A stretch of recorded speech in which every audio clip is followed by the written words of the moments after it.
Buenos días, muchachos.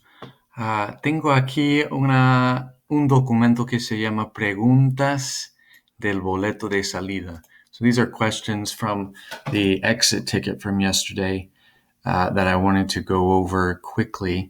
I will put a link to this as well. So if you want to look at this, I may be adding as I get more questions as well. So first question here, is there another word for dislike other than no gustar? Now there is a verb, but it's not very common. So the better way that we can say it is to do it like this. And now this is how we want to do it. We'll put no before me. And so for example, I want to say something like, I don't like vegetables. I would say no me gustan las verduras. So we put no at the very beginning. Second question, can you use them with nosotros, ustedes, tú, etc.? If so, do you conjugate them? Now, we will go over how we do that next week.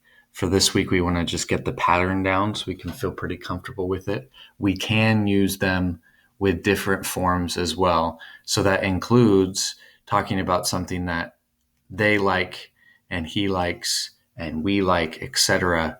In a more advanced form, we can also conjugate gusta to talk about things like that. Now, that's something if we're talking about like dating and you want to say, oh, I like you, right? That's something we can do.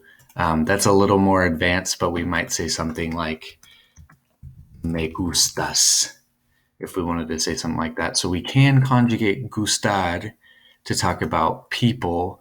We can talk about like to someone, like I like you and something like that. But we'll worry about that probably going into later years. That's a little more advanced.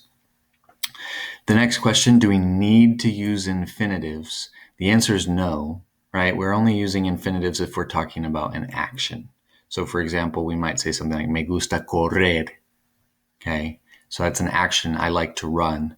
Now, if we're just talking about an object, me gusta la pizza, we obviously don't need another verb, but we do need to use that infinitive if we're talking about an action. Next question. How do we know where to put it in the sentence, like at the beginning or the end? Usually we're going to put it at the beginning. So like the examples we've seen, me gusta la pizza, me gusta correr, or if it was, me interesa or me aburren, we're going to put those usually at the beginning. It doesn't mean we have to, but that's usually how we'll do it. Is there a way that there can be a conjugation chart for these verbs?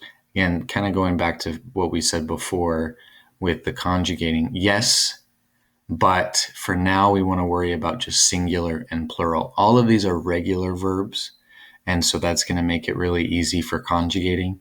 But I want us to just focus on singular and plural. So if the thing that we like is singular, we want gusta, aburre, and interesa. If it's plural, gustan, aburren, interesan.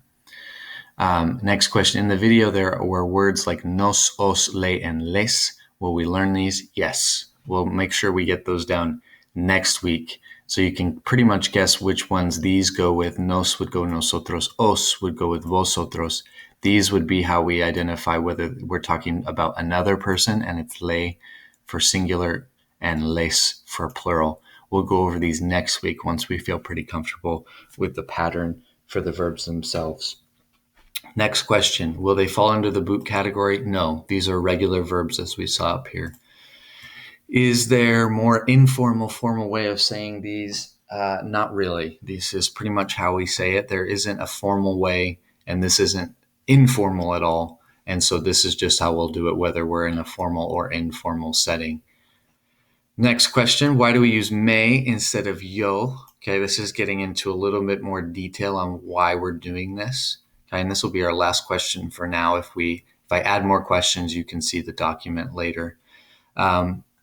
So we use me because we're not literally saying I like something like we do in English. What we're saying instead is the something is pleasing to me. So when we use me, what we're saying is to me. So that's where it can get a little tricky when we're translating in English to Spanish. Okay, this is confusing. So if you have more questions about this, please let me know.